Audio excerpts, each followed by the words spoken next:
coisa, já começo para vocês aí no início do vídeo, para você aí, ó, que adora pegar o conteúdo e botar lá no Twitter e pegar para replicar as coisas. O São Paulo hoje terá uma reunião com o Zubeldia e com a diretoria para definir se o São Paulo vai ou não contratar um jogador, se o São Paulo vai usar o Luan mesmo, se o São Paulo vai com a base mesmo, quais serão as decisões que vão ser tomadas. Isso a gente discutiu longamente no vídeo de ontem. Eu abordei muito sobre esses assuntos, sobre a dúvida. A diretoria do São Paulo, obviamente, desculpa, já teve uma primeira conversa na viagem. Eles normalmente se reúnem todos os sábados, quando chegam dessas viagens de noite, tem um jantar. Eles, durante alguns momentos, eles pautam alguns assuntos iniciais, alguns assuntos essenciais, mas ficou de se tomar uma decisão com a cabeça mais calma, com resultados médicos mais apurados. Temos a ausência do Pablo Maia por lesão por algum tempo, pelo menos até depois da pausa do Super Mundial, e agora o Luiz Gustavo, que fiquem atentos, a gente pode ter essas notícias, não vai sair tão rápido, mas muito provavelmente existe a possibilidade do Luiz Gustavo, inclusive, abandonar o futebol. Então a gente tem que ter muito cuidado com relação aos próximos passos. A gente está falando da vida no ser humano, a gente está falando da prioridade, no final das contas, né? Que é a vida, que é o cara tá bem, que é o Luiz Gustavo tá bem. Então existe uma chance do Luiz Gustavo nem continuar jogando futebol. Então a gente precisa ficar atento com relação a isso, e isso obviamente impacta no ano de São Paulo, impacta no orçamento, impacta em contratação, impacta em uma série de fatores. E o São Paulo vai ter que tomar essa decisão rápido, lembrando que nós temos 4 dias para contratar algum jogador de janela. Vou tomar um gole aqui. E aí vou explicar, porque muita gente ontem nos comentários ainda ficou em dúvida. Falou, Zanqueta, mas o São Paulo deveria então fazer um esforço para contratar o Thiago Mendes agora. Vamos lá. Você pode contratar jogadores em dois cenários. Jogadores jogadores que não tiveram, não têm contrato no momento, mas que encerraram seus vínculos com os clubes até no máximo 28 de fevereiro, ok? Então, eu dei até o exemplo do Fernandinho. O pessoal fala, para de falar de Fernandinho, é que o Fernandinho é um exemplo. O Fernandinho é só um exemplo. Não estou dizendo que eu quero o Fernandinho agora, que eu estou insistindo nele. O Fernandinho é um exemplo de jogador que está sem vínculo contratual desde o final do ano passado. Então, o Fernandinho, no dia 28 de fevereiro de 2025, ele estava sem vínculo. Então, o Fernandinho, hoje, São Paulo liga para ele e fala: Fernandinho, bate aqui no Morumbi, vamos fazer um exame médico, quero contratar você. Você pode ser inscrito. O Fernandinho pode ser contratado neste momento. Ele não pode ser inscrito na Libertadores, porque a fase de grupo já foi.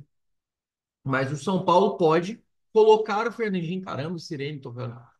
Mas o São Paulo pode colocar o Fernandinho no grupo, pode trazer ele, ele pode começar a treinar e pode fazer parte desse grupo do São Paulo para jogar os próximos jogos. Maravilha? Temos esse cenário. Temos o outro cenário. Qualquer jogador que tenha disputado estaduais ou que esteja inscrito ou que estivesse inscrito no estadual em alguma equipe que disputou o campeonato estaduais pode também ser contratado.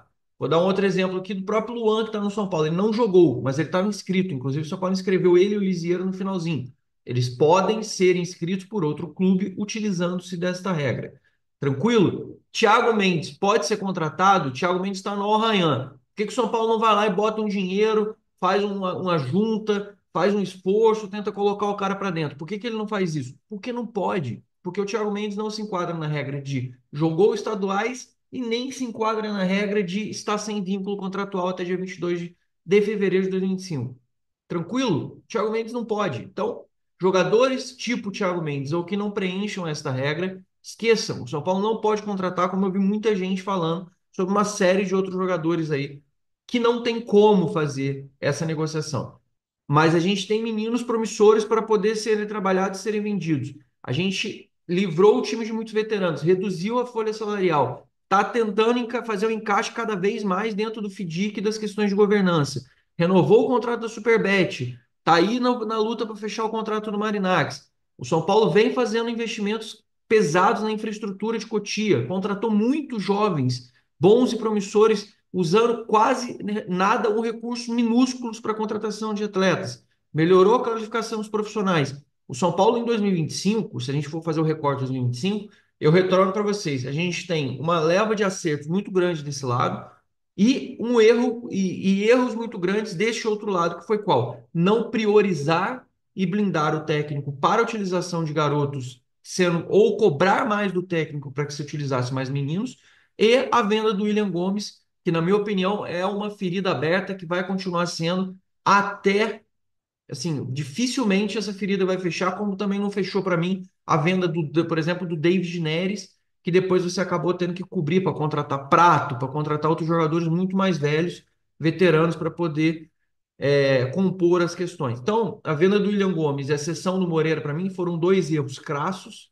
Esses erros eu não vou esquecer, mas do outro lado, aqui fazendo um balanço, nós temos sim pontos positivos que a gente tem que elencar. E para mim, isso se chama equilíbrio. Isso se chama avaliação de equilíbrio. Agora, na questão do Luiz Gustavo, por exemplo, a gente tem que fazer uma análise com coerência. Ah, o Luan tá lá treinando para te fazer. A tomate de decisão tem que ter. O Luan tá lá, tem condição, é primeiro volante? Porra, no mínimo com banco o Luan não serve. O Negruti foi pro banco, não tem condição para banco. Tem que começar a ser utilizado os jogadores. A gente precisa começar a usar. Então usa agora nesse meio tempo e avalia com calma mais no meio do ano. E aí pensa se assim, porra, não, mas eu preciso de um jogador diferente para poder jogar nesse meio de campo. O Luiz Gustavo aposentou mesmo. O Pablo Maia vai demorar mais um pouco. Beleza, tem aí o Thiago Mendes, tem outros jogadores na posição. Cara, tomada de decisão tem que ser feita. A melhor tomada de decisão, ela tem que ser tomada com decisões desportivas e financeiras. O São Paulo não pode mais aliar, descolar um do outro. As escolhas têm que ser muito bem feitas, têm que ser muito bem avaliadas e as tomadas de decisões têm que ser muito bem ponderadas para que a gente chegue no final de 2025 falando tá, as minhas tomadas de decisões foram boas ou foram ruins? Neste momento, para mim, a pior tomada de decisão que nós temos neste momento, a pior tomada de decisão que nós temos para essa situação é a gente ousar arriscar demais em parte financeira, sem ter a real noção de como vai ficar a visibilidade do ano e sem dar oportunidade para ninguém.